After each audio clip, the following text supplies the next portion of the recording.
Hello students, स्वागत है आप सभी का आपके अपने YouTube channel smart study classes पर। तो बच्चों आप सभी को पता है कि केमिस्ट्री हमारा चल रहा है चैप्टर नंबर 13 नाइट्रोजन युक्त कार्बनिक यौगिक। ये इसका लास्ट लेक्चर है और इसमें आपको मैं कुछ कन्वर्जन और कुछ फिल इन द ब्लैंक जो रिएक्शंस आते हैं वो कराने वाला हूँ। और इस टाइप के जितने भी क्वेश्चंस होते हैं, एक दो न्यूमेरिकल्स भी आपको बताऊंगे इस चैप्टर से किस टाइप के न्यूमेरिकल्स भी बन सकते हैं। तो आज की वीडियो को पूरा देखना, बहुत ज़्यादा इंपॉर्टेंट वीडियो है, इसलिए वीडियो को लास्ट तक देखोगे तभी आपको सब कुछ समझ में आएगा।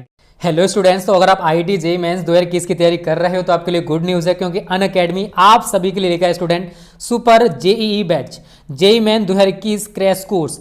ये है बच्चों जो करंट में 12th में स्टूडेंट्स हैं, फिर ड्रॉपर्स हैं, उनके लिए बैच बच्चों स्टार्ट किया जा रहा है।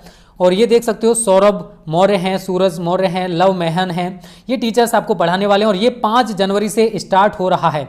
और बच्चों यहाँ पर आप सब्सक्रिप्शन कैसे ले सकते हो वो मैं आपको बताने वाला हूँ, जिसकी लिंक आपको मैंने नीचे डिस्क्रिप्शन में दे रखी है बच्चों, ठीक है। स्टूडेंट आप जैसे ही नीचे डिस्क्रिप्शन में लिंक है उस पर क्लिक करोगे तो आपको ये पेज शो होने लगेगा। यहाँ पर आपको प्लस एंड आइकोनिक 2 ऑप्शन दिखाई देना, तो आप सिलेक्ट प्लस पर क्लिक करोगे बच्चों।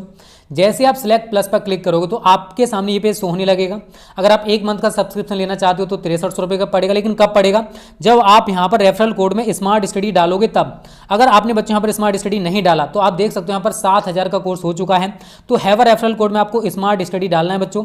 क्या डालना है? स्मार्ट स्टडी, बिल्कुल भी गैप नहीं करना है। अगर आपको 10% डिस्काउंट चाहिए तो स्मार्ट स्टडी डालना बिल्कुल भी मत भूलना। तो आप देख सकते हो यहाँ पर आपका जो प्राइस है बच्चों वो 10% कम हो चुका है। ओके स्टूडेंट्स, तो सबसे पहले मैंने कैसे प्राप्त करोगे कि 3 रिएक्शंस लिख रखे हैं। उसके बाद ये सबसे दिक्कत जो बच्चों को होती है ना, इनमें होती है। जैसे अभिक्रिया दे रखे, यहाँ पर ए क्या आएगा, यहाँ पर बी क्या आएगा, यहाँ पर सी क्या आएगा, यहाँ पर डी क्या आएगा। जो fill in the blank reactions होते हैं ना, उनमें कैसे प्राप्त करोगे और क्या होता है जब से ज्यादा दिमाग लगाना पड़ता है, ठीक है। तो बच्चों सबसे पहले मैं आपको बताऊंगा कैसे प्राप्त करोगे, उसके बाद बताऊंगा फिल इन द ब्लैंक जो रिएक्शंस हैं ये, उसके बाद 1-2 न्यूमेरिकल्स कराऊंगा। तो वीडियो थोड़ी सी बड़ी हो सकती है, ठीक है। चलिए, तो बच्चों इसने बोला है पहले क्वेश्चन में प्रोपेनेमाइड से हमें एथिल एमीन बनाना है। तो मैंने आपको हॉफमैन ब्रोमेमाइड अभिक्रिया पढ़ाई है ना, और प्रोपेनेमाइड का सूत्र क्या होता है? C2H5CONS2। और जब हम प्रोपेनेमाइड को ब्रोमीन और KOH के साथ Br2 + 4KOH इसके साथ गर्म करते हैं तो बच्चों आप सभी को पता है कि ये जो CO है ये तो बिल्कुल हट जाता है और क्या बनेगा यहाँ पर? C2H5NH2+। 4 के में से 2 के इस 2 Br के साथ लगा दो, 2 के और 2 Br आपस में जोड़कर क्या बनाएंगे? 2 KBr प्लस। अभी कितने के बचे हुए हैं? 2, तो मैं लिखूंगा K2CO। बोलोगे कहां से आया यार? ये वाला CO लगा दिया हमने वहां पर, ठीक है। और यहां पर 4 ऑक्सीजन है, 4 में से 2 ऑक्सीजन उस O के साथ और जोड़ दो, एक पहले से 2 और आएंगे तो क्या हो जाएगा? K2CO3। तो ये रिएक्शन तो यार सभी को तैयार हो गई होगी क्योंकि बहुत बार करा चुका हूं। कितने ऑक्सीजन बचे हुए यहाँ पर? आप 2। और कितने हाइड्रोजन हैं? 4। तो 4 हाइड्रोजन 2 ऑक्सीजन मिलकर क्या बनाएंगे? 2H2। तो बच्चों ये प्राप्त हो गया हमें एथिल एमीन। तो इस तरीके से हम प्रोपेनेमाइड से एथिल एमीन को बना लेते हैं, ठीक है। तो पहली रिएक्शन हमारी कंप्लीट हो चुकी है, इसको आप अच्छे से तैयार कर लेना, ठीक है। दूसरे में बोला उसने एथिल एमीन से मेथेन। अब देखो एथिल एमीन का सूत्र क्या होता है? C2H5NH2। और अगर हम इसकी क्रिया ग्रिग्नार्ड अभिकर्मक से करा दें CH3MgBr तो हमको मेथेन प्राप्त हो जाएगा। बोलोगे कैसे? यहां से हम इस H को कुछ इस टाइप से लिख सकते हैं। तो ये जो H है इसके साथ जुड़ जाएगा और ये जो MgBr है इसके साथ जुड़ जाएगा, ठीक है। तो हम क्या लिखेंगे इसको? CH4, ये तो हमें प्राप्त हो गया मेथेन, प्लस C2H5NH, ये वाला, ठीक है। ये वाला मैंने वहां पर लिख दिया है। CH3 इस H के साथ जुड़ा, CH4 बन गया और इस MgBr को भी इसके साथ जोड़ देंगे, ठीक है, MgBr। तो ये बच्चों हमारा बन गया मेथेन, जो कि हमें बनाना था। और ये हमारा एथिल एमीन, ये क्या है? Ethyl amine. और ये ग्रिग्नार्ड रिएजेंट है। तो इस तरीके से हमारी सेकंड रिएक्शन जो वो भी कंप्लीट हो गई है। अच्छी रिएक्शन है और कोई नई रिएक्शन नहीं है, जो मैं आपको पढ़ा चुका हूँ वही रिएक्शन इसने पूछी है, ठीक है। थर्ड वन भी आप यहीं पर देख लीजिए बच्चों, एनिलीन से एसिटेनिलाइड। तो एनिलीन से एसिटेनिलाइड 2 प्रकार से हम बना सकते हैं। एक तो आप एसिटिक एनहाइड्राइड से क्रिया करा दो या फिर आप एसिटिल क्लोराइड से क्रिया करा दो। तो मैं C6H5NHH, ठीक है, NH2 हो गया। इसकी क्रिया हम एसिटिल क्लोराइड से कराएंगे CH3COCl। तो बच्चों ये pyridine की प्रेजेंस में रिएक्शन होती है, लिखना चाहते हो लिख सकते हो। ये वाला H इस Cl के साथ जुड़ जाएगा तो HCl बन गया, और इस C6H5NH को हम COCH3 उल्टा करके मैंने आपको बताया था क्यों जोड़ा जाएगा। तो C6H5NH इसके साथ हम जोड़ देंगे COCH3 को, तो बच्चों उसके साथ हमारा HCl बनेगा। तो ये आपका एसिटेनिलाइड, ठीक है ना, एसिटेनिलाइड। और ये आपका एनिलीन है, लिखना चाहते हो तो लिख सकते हो यार, चलेगा। और इसको लिख लेना एसिटिल क्लोराइड। तो ये 3 रिएक्शंस बच्चों हमारी कंप्लीट हो गई। पहली रिएक्शन में हमने सीखा कि कैसे हम प्रोपेनेमाइड से एथिलेमिन बना सकते हैं। दूसरी रिएक्शन में हमने सीखा कि एथिलेमिन से कैसे मेथिन बनाना है। तीसरी रिएक्शन में सीखा कि कैसे आप एनिलीन से एसिटेनिलाइड बना सकते हो। और ये क्या होता है जब के फॉर्म में पूछे जा सकते, कैसे पूछेगा, क्या होता है जब प्रोपेनेमाइड को ब्रोमीन व क्यूएच विलयन के साथ गर्म किया जाता है। अगर ऐसे पूछे ना तब भी आपको यही रिएक्शन लिखनी है। क्या होता है जब एथिलेमिन को ग्रिग्नार्ड अभिकर्मक से क्रिया कराई जाती है, तो यार यही रिएक्शन होने वाली। क्या होता है जब एनिलीन को एसिटिल क्लोराइड के साथ pyridine की उपस्थिति में गर्म करते हैं, यही रिएक्शन होने वाली है, ठीक है ना। तो इस तरीके से बच्चों तीनों रिएक्शंस मैंने आपको कंप्लीट करा दिए हैं, आप स्क्रीनशॉट ले सकते हो, लेना चाहते हो तो। अब हम थोड़ी सी टफ रिएक्शंस की तरफ बढ़ते हैं। मैं इसको लगा दे रहा हूँ क्योंकि ये बड़ी रिएक्शन है और इतने में भी नहीं आने वाली जो स्पेस बचा हुआ है, ठीक है ना, क्योंकि इसने कई चीजें पूछ ली हैं। पहले हम पहली रिएक्शन से स्टार्टिंग करते हैं, ठीक है बच्चों। उसने बोला है C6H5CONS2 plus Br2 plus 4KOH। तो C6H5CONS2 प्लस Br2 प्लस अभी जो रिएक्शन ऊपर हुई है ना उसी तरीके से 4KOH गरम करेंगे। सेम रिएक्शन यार ये भी, यहां से हम इस CO को हटा देंगे तो क्या बनेगा C6H5NH2 प्लस 4K है, 4K में से 2K इस 2Br के साथ लगा दो तो 2KBr क्या बनेगा 2KBr। फिर उसी तरीके से यहां पर अभी 2K बचे हुए हैं तो मैं इसको क्या लिखूंगा बच्चों K2 और CO, ये वाला CO मैंने यहां पर लगा दिया, 2K थे वो मैंने यहां पर लगा दिए और 2 ऑक्सीजन आप इसमें से इसके साथ लगा दोगे तो ये बन जाएगा K2CO3 प्लस अभी बच्चों यहाँ पर 4 हाइड्रोजन है और 2 ऑक्सीजन है तो क्या बनेगा 2H2O, क्या बनेगा 2H2O। तो ए पॉइंट की अगर हम बात करें, जो पूछा था इसने ए पॉइंट, तो बच्चों ये है हमारा ए पॉइंट, मतलब एनिलीन हमें प्राप्त होगा ए पॉइंट में। पहला रिएक्शन कंप्लीट। उसके बाद एनिलीन को हम NaNO2 और HCl के साथ, ठीक है ना, तो C6H5NH2 इसको हमें NaNO2 और HCl के साथ, तो यहाँ पर NaNO2 और HCl पहले आपस में खुद रिएक्शन करते हैं और ये आपस में क्रिया करके क्या बनाते हैं, इसको ठंडा करेंगे तो HNO2 प्लस NaCl। अब आगे क्या होगा, ये जो एनिलीन है ये HCl और HNO2 इनसे क्रिया करती है, ठीक है ना, 0 से 5 डिग्री सेल्सियस पर। ये रिएक्शन भी करा चुका हूं। एनिलीन है ये HCl और HNO2 से क्रिया करेगी तो क्या बनेगा, समझने का प्रयास करें। यहाँ से C6H5N है, C6H5N, ये वाली N भी बच्चों हम इसके साथ जोड़ देंगे तो N2 हो गया और ये वाला Cl लगा देंगे तो N2Cl हो गया प्लस क्या क्या बचा हुआ है। अब देखिए जरा, 2 हाइड्रोजन ये रहे, एक ये रहा, कितने हो गए 3 और एक ये रहा 4 हाइड्रोजन और 2 ऑक्सीजन, क्या बनेगा 2H2।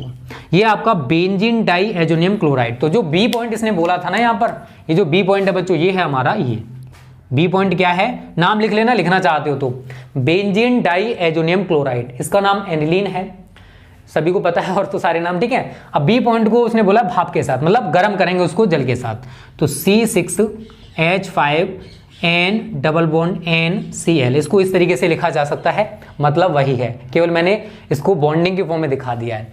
इसको हम जल के साथ गर्म करेंगे तो H सिंगल बॉन्ड OH, मतलब भाप के साथ, ठीक है। अब क्या होने वाला है, तो बच्चों C6H5 है, ये जुड़ जाएगा OH के साथ, यहां से पूरा हटने वाला है, N और N N2 बना लेंगे और ये वाला जो H है इस Cl के साथ जुड़कर HCl बना लेगा। तो C6H5 है, ये इस OH के साथ जुड़ेगा तो हमें प्राप्त होगा C6H5OH प्लस N और N आपस में मिलेंगे तो हमें प्राप्त हो जाएगा N2 प्लस ये वाला H इस Cl के साथ जुड़ेगा और हमें प्राप्त हो जाएगा HCl। तो बच्चों ये जो बना, ये जो बना बच्चों, ये है आपका C पॉइंट, ये क्या है, सी पॉइंट, हमें फिनोल प्राप्त हो चुका है। अब हम फिनोल को सांद्र H2SO4 और HNO3 के साथ गर्म करेंगे तो हमें डी पॉइंट प्राप्त होने वाला है। क्या होगा अभी मैं आपको बताने वाला हूं, पहले आप इतने का स्क्रीनशॉट ले लीजिए और उम्मीद करता हूं आपको ये समझ में आ गया होगा। दिक्कत तो आप कमेंट करके हमें बता सकते हो जिससे कि आपकी जो प्रॉब्लम है उसको सोल्व किया जा सके। ठीक है, स्क्रीनशॉट सभी ने ले लिया ना। चलिए अब आगे रिएक्शन कैसे होगी बच्चों वो मैं आपको बताने वाला हूं। थोड़ी सी और रिएक्शन बची हुई है, हर चीज को बारीकी से समझो यार और इसी की बार बार प्रैक्टिस करो, ठीक है, तभी आपकी समझ में सब कुछ आएगा। देखिए बच्चों, अब हम यहां पर फिनोल का स्ट्रक्चर कुछ इस प्रकार से बना सकते हैं। ये हमारा फिनोल का स्ट्रक्चर हो जाएगा। इसको हमें गर्म करना है नाइट्रिक अम्ल और सांद्र H2SO4 की प्रेजेंस में। तो नाइट्रिक अम्ल यहां पर हम सांद्र लेते हैं, ठीक है, सांद्र नाइट, चलो नीचे लिख लेंगे इसको, ठीक है, HONO2, इसके आगे मैं लगा दूंगा 3। आप बोलोगे सर जी ये क्या बना दिया आपने, अरे यार कुछ नहीं है, मतलब वही है। O को अगर मैं पीछे लेके जाऊंगा तो क्या हो गया, HNO3 हो गया, नहीं हो गया, मतलब बन गया नाइट्रिक अम्ल। प्रेजेंस किसकी रखनी है, सांद्र H2SO4 की, सांद्र H2SO4। अब बच्चा लोग समझना, अगर मैं फिनोल के स्ट्रक्चर की बात करूं, C single bond OH, C कुछ इस प्रकार से हमारा फिनोल का स्ट्रक्चर होता है। अगर हम फिनोल के स्ट्रक्चर की बात कर रहे हैं तो ठीक है, ये हमारा फिनोल का स्ट्रक्चर हो गया। अब होने क्या वाला है यार, ये जो NO2 है इस H को रिप्लेस करके यहां लगेगा, एक को छोड़कर फिर इस H पर नहीं लगने वाला, फिर इस H को हटाएगा यहां पर NO2 लगेगा, फिर इस H को हटाएगा यहां NO2 लगेगा। मतलब हमें 3 NO2, एक यहां पर, एक यहां पर और एक यहां पर लगा देने हैं। जब यहां NO2 लग रहे हैं तो एक H यहां से हटा, एक H यहां से हटा, एक H यहां से हटा, और कितने HO आपके पास हैं, 3। मतलब 3 हाइड्रोजन हमारे यहां से हट के आए, 3 हाइड्रोजन हमारे पास ऑलरेडी हैं और 3 ऑक्सीजन हैं, तो 6 हाइड्रोजन हैं, 3 ऑक्सीजन है, क्या बनाएंगे, 3H2। क्या बनाएंगे, 3H2। ठीक है, तो इस तरीके से बच्चों ये जो दिखाई दे रहा है पिक्रिक अम्ल कहलाता है। ठीक है, मैं यही बनाने वाला हूं यहां पर, तो मैं इस तरीके से आपको बॉन्डिंग दिखा रहा हूं। ये हमारा फिनोल हो गया। ठीक है, एक NO2 आप यहां पर लगाओगे, एक NO2 आप यहां पर लगाओगे और यहां पर O2N करके दिखाओगे। ठीक है, क्योंकि नाइट्रोजन के साथ कार्बन जुड़ा होगा ना कि ऑक्सीजन के साथ। तो ये जो है बच्चों इसके 2 नाम यहां पर इसको सीधे लिख लें, ठीक है ना। इसके एक नाम है 2,4,6 try nitrophenol, try nitrophenol, short में इसको TNP भी बोला जाता है, TNP। और एक और नाम है इसका पिक्रिक अम्ल। क्या नाम है इसका, पिक्रिक अम्ल। तो ये बच्चों हमें ये जो बना है ये डी पॉइंट में बनेगा। ठीक है, ये जो डी पॉइंट लिखा था ये हमारा बन गया डी पॉइंट। ठीक है, तो इस तरीके से बच्चों ये पहला जो कन्वर्जन है बहुत बड़ा हो गया, बट इसमें इसने बहुत सारी चीजें हमें सिखा दी, आप सभी को सिखा दी, मेरे को तो पहले से सीखा हुआ हूँ। ठीक है, तो इस तरीके से आप फिनोल से पिक्रिक अम्ल बना सकते हो। अगर बोर्ड में आता है कैसे प्राप्त करोगे फिनोल से पिक्रिक अम्ल, तो आप आसानी से इसको करके आ सकते हो। बहुत इंपॉर्टेंट रिएक्शन है, बहुत ज्यादा इंपॉर्टेंट। ठीक है, तो पहला पॉइंट बच्चों हमारा कंप्लीट हो चुका है। इसमें भी स्क्रीनशॉट आप सभी इसका ले लीजिए, उम्मीद करता हूं ये भी आपको क्लियर हो गया होगा। ठीक है, हर चीज को बारीकी से समझो और एक बार में यार किसी की भी समझ में नहीं आता है तो आप 2-3 बार प्रैक्टिस करो यार। कहते हैं ना प्रैक्टिस मेक्स परफेक्ट, जितनी ज्यादा प्रैक्टिस करोगे उतने ही ज्यादा माहिर बन जाओगे उस काम में, याद रखना इस बात को। ठीक है, बी पॉइंट है, मतलब दूसरा है ए है, यहां पर हमें नहीं पता यहां पर क्या है, इसकी हम नाइट्रस अम्ल से क्रिया करा रहे हैं HNO2, और जब इसकी नाइट्रस अम्ल से क्रिया कराई जाती है तो हमें एथिल एल्कोहल प्राप्त हो रहा है। और एथिल एल्कोहल का फिर हमें कराना है ऑक्सीडेशन। तो ऑक्सीडेशन कराने पर हमें क्या मिलेगा ये हमको बताना है। ठीक है, देखो बच्चों अभी कुछ देर नहीं, मतलब कल परसों आपने पढ़ा होगा एथिलेमिन के बारे में। तो जब हम एथिलेमिन की क्रिया नाइट्रस अम्ल से कराते हैं तो हमें एथिल एल्कोहल प्राप्त होता है, C2H5NH2। आप बोलोगे सर कैसे प्राप्त होता है, समझिए। मैं इस HNO2 को क्या लिख सकता हूं, OHNO। तो कोई ये सारी चीजें जो भी मैं करता हूं ना नहीं, वो आप सभी को समझाने के लिए होती है बस। HNO2 मतलब तो वही है, तो C2H5OH NNN2 H2O H2O।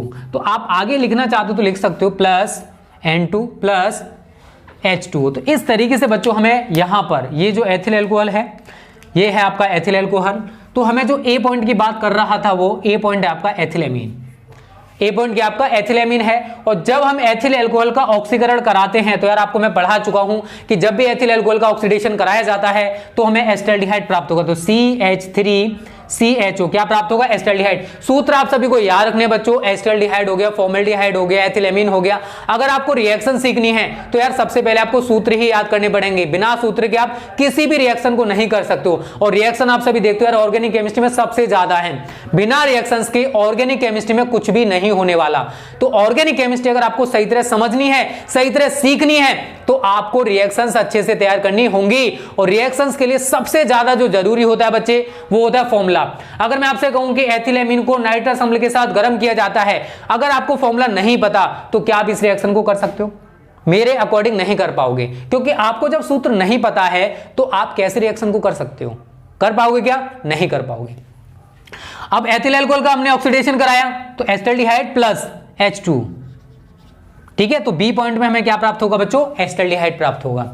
नाम लिखना चाहते हो लिख सकते हो, एथिलेमीन, नाइट्रस अम्ल, एथिल अल्कोहल एंड एसिटाल्डिहाइड। तो जब हम एथिल अल्कोहल का ऑक्सीडेशन कराएंगे बच्चा लोग, तो हमें एसिटाल्डिहाइड प्राप्त होने वाला है। क्या प्राप्त होगा, एसिटाल्डिहाइड। तो ये सेकंड रिएक्शन भी बच्चों हमारी कंप्लीट हो गई है। उम्मीद करता हूं आपको समझ में आ गई होगी, ठीक है। स्क्रीनशॉट सभी ले लीजिए इसका। चलिए मिटा दें इसको।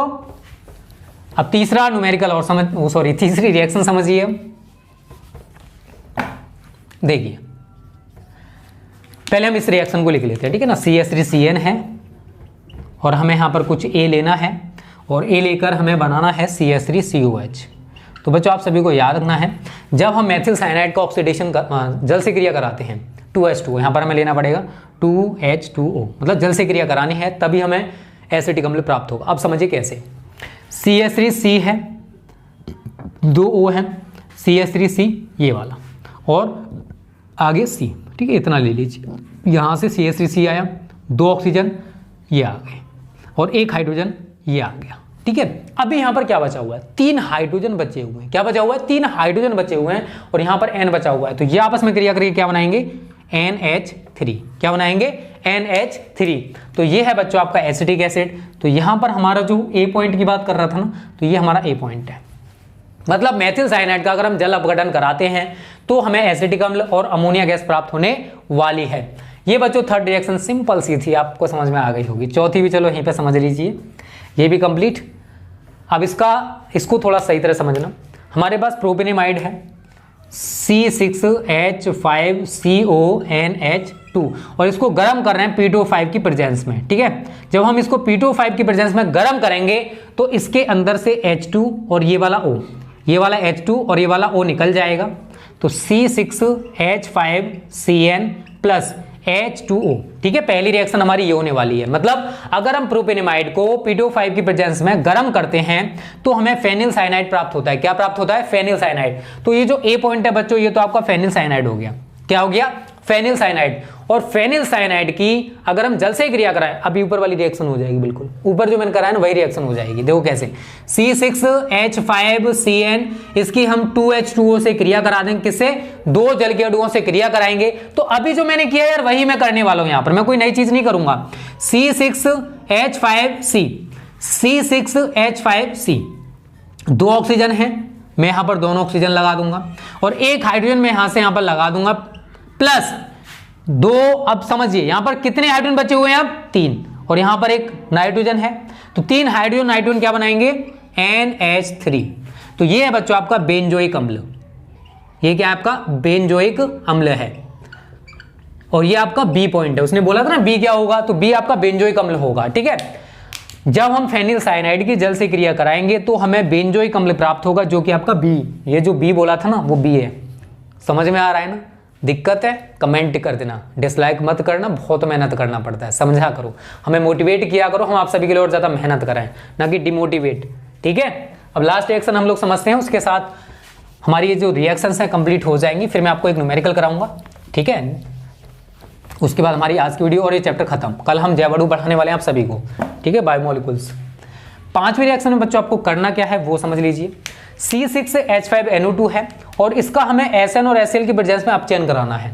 तो ये करा भी चुका हूं मैं आपको, C6H5NO2 प्लस 6H और प्रेजेंस आप सभी को याद रखना है SN और HCl, अम्लीय माध्यम में इसका अपचयन कराया जाता है। तो बच्चों क्या होने वाला है, ये 2 O हट जाएंगे और यहां से 2H लग जाएंगे। दोनों O को हटा दो और 2H यहां पर लगा दो, तो क्या हो जाएगा, C6H5 NH2 प्लस 4 हाइड्रोजन है और यहां पर अभी 2 ऑक्सीजन बचे हुए हैं, तो 4 हाइड्रोजन 2 ऑक्सीजन आपस में मिलकर क्या बनाएंगे 2H2O। क्या बनाएंगे 2H2O। तो जब हम नाइट्रोबेंजीन, इसका नाम लिखना चाहते हो तो लिख सकते हो, नाइट्रोबेंजीन है। जब हम नाइट्रोबेंजीन का अम्लीय माध्यम में अपचयन कराते हैं तो हमें एनिलीन प्राप्त होती है। क्या प्राप्त होती है एनिलीन। ठीक है, तो यहां पर जो X है बच्चों ये आपकी एनिलीन होगी, ये X क्या है आपकी एनिलीन है और प्लस 2H2 मैंने वहां पर दिखा दिए हैं। तो ये बच्चों 5 रिएक्शंस कंप्लीट हो चुकी हैं। अब मैं आपको एक न्यूमेरिकल कराऊंगा, उसके साथ हमारी आज की वीडियो समाप्त हो जाएगी। तो पहले आप इसका स्क्रीनशॉट ले लीजिए सभी लोग जल्दी से, और उम्मीद करता हूं ये सब कुछ आपको समझ में आ गया होगा। कोई दिक्कत हो कमेंट करके बता देना, ठीक है। चलिए अब देखो न्यूमेरिकल यहां से किस टाइप का बन जाता है वो भी समझ लीजिए, क्योंकि शायद पूछा गया है ये न्यूमेरिकल, इसलिए मैं आपको ये करा दे रहा हूं। और सारी बची हुई चीजें जो भी होंगी ना वो आपको हम अनसोल्व पेपर में करा देंगे, ठीक है। अगर कुछ बच जाता है, कुछ रह जाता है तो। अब तो न्यूमेरिकल कैसा है वो भी समझ लीजिए थोड़ा सा। देखो बच्चों, एक कार्बनिक यौगिक है ए, क्वेश्चन आपको बोर्ड पे दिखाई दे जाएगा, टेंशन ना लो। एक कार्बनिक यौगिक है कोई ए, ठीक है, और इसमें कार्बन है आपकी 32%, सी कितना आपको दे रखा है इसने 32%, हाइड्रोजन दे रखा है इसने 6.66% एंड नाइट्रोजन एन आपको दे रखा है इसने 18.6% एंड इसका जो अणुभार है, अणुभार आपको दे रखा है 72, और इसके अपचयन से हमें प्राथमिक एमीन। बच्चों समझो कैसे करना होता है। देखो इस टाइप के सवाल शायद आपने गलती से पढ़े हों तो फर्स्ट ईयर में पढ़े होंगे शायद, नहीं तो 9th में पढ़े होंगे। देखो C इतना है, H इतना है, N इतना है। अब इनको जोड़ने पर अगर 100 आ जाता है तो जो कार्बनिक यौगिक है उसमें ऑक्सीजन नहीं होगा। लेकिन अगर जोड़ने पर मुझे तो लग नहीं रहा 100 आ जाएगा, 18, 24 और 32 नहीं आने वाला, इसका मतलब इसमें ऑक्सीजन भी है। तो ऑक्सीजन परसेंट निकालेंगे 100 minus C% plus H% plus N%, इन तीनों को जोड़कर उसको 100 में से घटा देना, आपका आंसर निकल के आ जाएगा, मतलब ऑक्सीजन परसेंट। C कितना है 32 है, प्लस 6.66 है, प्लस 18.6 है। मैं इन सभी को जोड़ने वाला हूं बच्चों, तो 32, 6.66, 18.6, तो 6, 6 और 6 12 का 2, हंस लगा 1, 9 और 6 15, 2 17 का 7, हंस लगा 1, ठीक है, 3 और 1 4 और 1 5, ठीक है, 57.26, ठीक है। अब आपको क्या करना है, इसको घटाना है बच्चों 100 में से, तो 157.26, तो 10 में से 6 गया तो 4 बचा, 9 में से 2 गया तो 7 बचा, 9 में से 7 गया तो 2 बचा, और ये आपका 4, तो 42.74% ये हमारा ऑक्सीजन निकल के आ जाएगा, ठीक है। अब बच्चों आपको करना क्या है, देखो हमारे पास C% है, H% हमको पता पड़ गया, N% हमें पता पड़ गया, ऑक्सीजन परसेंट हमें पता है, सारी चीज़ें लिख लीजिए। यहाँ से थोड़ा सा समझना, क्योंकि एक ही न्यूमेरिकल इस टाइप का अगर आप फर्स्ट ईयर में 9th में आपने पढ़े होंगे तो अच्छी बात है। 32 है ऑक्सीजन, हाइड्रोजन 6.66 है, N कितना आपके पास 18.6 है, और ऑक्सीजन आपके पास कितना है 42.74 है। तो बच्चों सबसे पहले हम क्या करते हैं, इनके जो परमाणु भार होते हैं उनसे डिवाइड, तो इसको 12 से, इसको 1 से, इसको 14 से और इसको 16 से डिवाइड करेंगे हम लोग, ठीक है। डिवाइड आप करके देख लेना। सबसे पहले मैं 32 को डिवाइड करूंगा 12 से, तो 12 एकम 12, 12 दूनी 24, 12 × 36, 12 दूनी 24, तो यहाँ पर 12 से 4 गया तो 8 बचा, 0, 12 5 7 12 6 72, 8 0, तो 2.67 आ गया। पहले तो आ गया आपका ये 2.67। अब इसको डिवाइड करो तो 6.66 से आएगा। 14 से इसको डिवाइड करोगे 18.6 को, 14 यहाँ पर है आपका 18.6, तो 14 एकम 14, 4 6, 14 एकम 14, 14 28, 14 42, 40, ठीक है ना। तो 1.32 करके आ जाएगा, तो 1.3 ही मैं लिख सकता हूँ इसको, 1.3।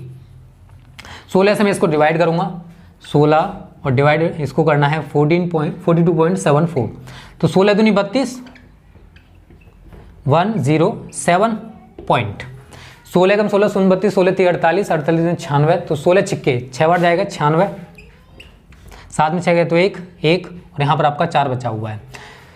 हाँ 16 छिक्के 96, 16 सत्ते 96, 112, 16 सत्ते 2.67, ठीक है। तो यहाँ पर आप 2.67 लिख दोगे।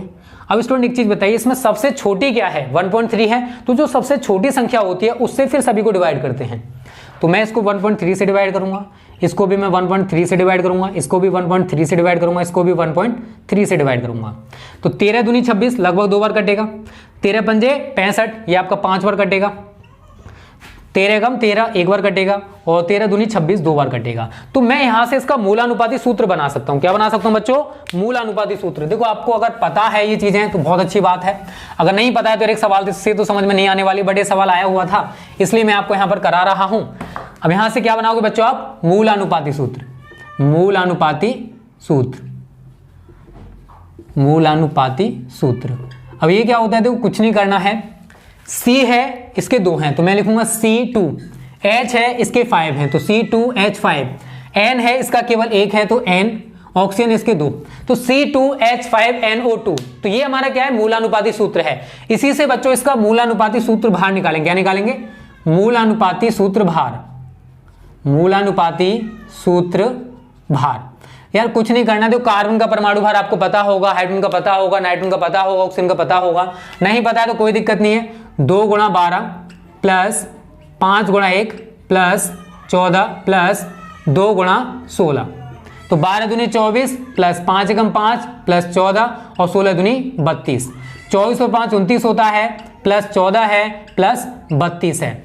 तो 14 और 32 को ऐड करोगे तो कितना हो जाएगा? 46। कितना हो जाएगा? 46। तो 29 प्लस 46, नॉट से 15 का 5 और 4 2 6 और 1 7, 75 आपका मूलानुपाती सूत्र भार है। और बच्चों आपको इस क्वेश्चन में इसने अणुभार दे रखा था, अगर आपको पता होगा तो अणुभार भी हमको इसने इतना ही दे रखा है, शायद अणुभार भी कितना दे रखा है इसने? 75 ही दे रखा है। तो अगर आपने पढ़ रखा है तो बच्चों आपको एक सूत्र पता होगा, अणुसूत्र बराबर होता है हमारा मूलानुपाती सूत्र, मूलानुपाती सूत्र की पावर बेस n। ठीक है, ये आपने सूत्र पढ़ा होगा, बट आपको सर यहाँ पर n कैसे निकाला है? तो यार n के लिए हमने एक सूत्र पढ़ा है, n बराबर होता है आपका अणुभार बट्टे मूलानुपाती सूत्र भार। क्या होता है? अणुभार बट्टे मूलानुपाती सूत्र भार, मूलानुपाती सूत्र भार।